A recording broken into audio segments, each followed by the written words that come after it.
नमस्कार, रुपाली कांबडी डेली रेसिपीमध्ये स्वागत आहे। आज आपण चटपटीत डिश बनवत आहे। रोज नाश्त्याला काय बनवायचं सगळ्या मम्मीला प्रश्न पडत असतात, तर आज आपण घरी जे साहित्य असतं त्यापासून चटपटीत डिश बनवत आहे। इथे मी गव्हाचं पीठ घेतलेलं आहे 1 वाटी, पोहा खाच्या चम्मचनी 4 चम्मच रवा घेतलेला आहे, बारीक रवा। गव्हाचं पीठ गाळून नाही घ्यायचं, गव्हाच्या पिठामध्ये फायबर असतं ते निघून जाणार, म्हणून गाळून नाही घेतलेलं आहे। आणि 4 चम्मच बारीक रवा घेतलेला आहे। मीठ, हळद टाकलेली, चाट मसाला, मिरे पावडर, लाल मिरची मिक्सरमध्ये फिरून घेतलेली, मिरची टाकलेली आहे आणि चवीनुसार मीठ।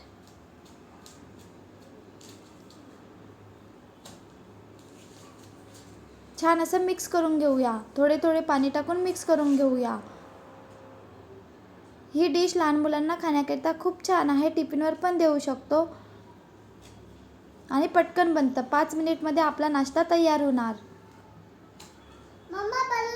थोडे थोडे पाणी टाकून मिक्स करून घ्यायचं आहे। 1 वाटी पाणी घेतलेले होते आणि मिक्स केलेले। एकाच वेळेला पूर्ण पाणी नाही टाकायचे आहे, थोडे थोडे पाणी टाकून मिक्स करायचं। एकाच वेळेला पाणी टाकले तर गडे बनणार। इथे मी 2 वाटी पाण्याचा वापर केलेला आहे आणि छान असं पीठ मिक्स करून घेतलेले। यामध्ये टाकूया कोथिंबीर।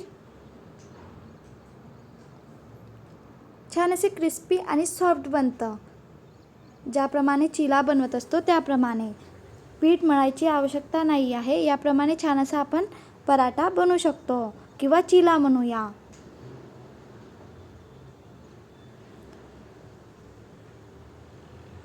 यामध्ये आता आपण भाजींचा वापर करूया। मुलं भाजीचं खात नसतात, म्हणून भाजींचा वापर करूया। या पद्धतीने सहज मुलांच्या खाण्यामध्ये भाजीचा वापर करू शकतो। आपण रव्याचा वापर केलेला आहे, तर गव्हाचं पीठ आणि रवा मिक्स करून बाजूला ठेवून देऊया। चॉपर असेल तर चॉपरमध्ये बारीक करून घ्यायचं किंवा मिक्सरमध्ये किंवा चाकूनी बारीक करून घेतले तरी चालेल। मी मिक्सरमध्ये दरदरीत बारीक करून घेतलेला आहे। यामुळे मुलांना भाजीचे टाकलेले आहे कळणार नाही। लहान मुलं भाजीचं खात नसतात, तर सहज आपण वेगवेगळ्या पद्धतीने मुलांच्या खाण्यामध्ये भाजीचा वापर करू शकतो। अक्षत भाजीचं खात नसतं, म्हणून मी मिक्सरमध्ये फिरून घेतलेलं आहे। बघा, छान असं मिक्स करून घेतलेलं आहे, जेणेकरून बाळांना कळणार नाही की यामध्ये भाजीचा वापर केलेला आहे। मुलं खात असेल तर चॉपरमध्ये दरदरीत बारीक करून घेतले तरी चालेल किंवा चाकूनी बारीक करून घेतले तरी चालेल। छान असं भाजी वगैरे टाकून दिलेली आहे आणि मिश्रण बनवून तयार आहे। आता आपण इथे नॉनस्टिक पॅन घेऊया आणि चिला किंवा पराठा बनवण्याकरिता पराठा बनवूया। नॉनस्टिक पॅन घेतलेला, यामध्ये तेल लावून घ्यायचं आहे।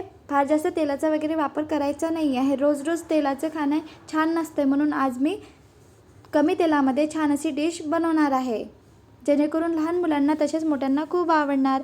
आणि मम्मींना नाश्त्यामध्ये काय बनवायचं कळत नसतं, तर सहज आपण ही डिश वेगळ्या पद्धतीने मुलांच्या खाण्यामध्ये घेऊ शकतो। पराठा शिजू द्यायचा, नंतरच आपल्याला पलटवायचा आहे, सहज पलटत असतं। बघा, छान असा पराठा चिला बनवून घेतलेला आहे। पराठा म्हणूया किंवा चिला, पीठ मळायची पण आवश्यकता नाही पडली। बघायला छान दिसत आहे, तसेच खाण्याकरिता पण खूप पौष्टिक आहे। 1 वाटी गव्हाच्या पिठामध्ये आणि 4 चम्मच रव्यामध्ये 5 ते 6 चिला किंवा पराठा म्हणूया बनवून तयार होतात। क्रिस्पी आणि सॉफ्ट असे चिला आणि पराठा बनवून तयार झालेले आहे। रोज नाश्त्यामध्ये काय बनवायचं, तर सहज आपण आपल्या घरी जे साहित्य असतं त्यापासून चटपटीत अशी डिश बनवू शकतो। बनवून बघा आणि कमेंट करून सांगा। व्हिडिओ आवडला असेल तर please like, share and subscribe. एक सोपी रेसिपी मी तुमच्यासोबत शेअर केलेली आहे। माझ्या घरी ही डिश सगळ्यांना खूप आवडलेली। 5 मिनिटमध्ये नाश्ता तयार होतो। बघायला छान दिसत आहे, तसेच खाण्याकरिता पण खूप छान बनलेली आहे। व्हिडिओ आवडला असेल तर लाईक करा। Bye bye.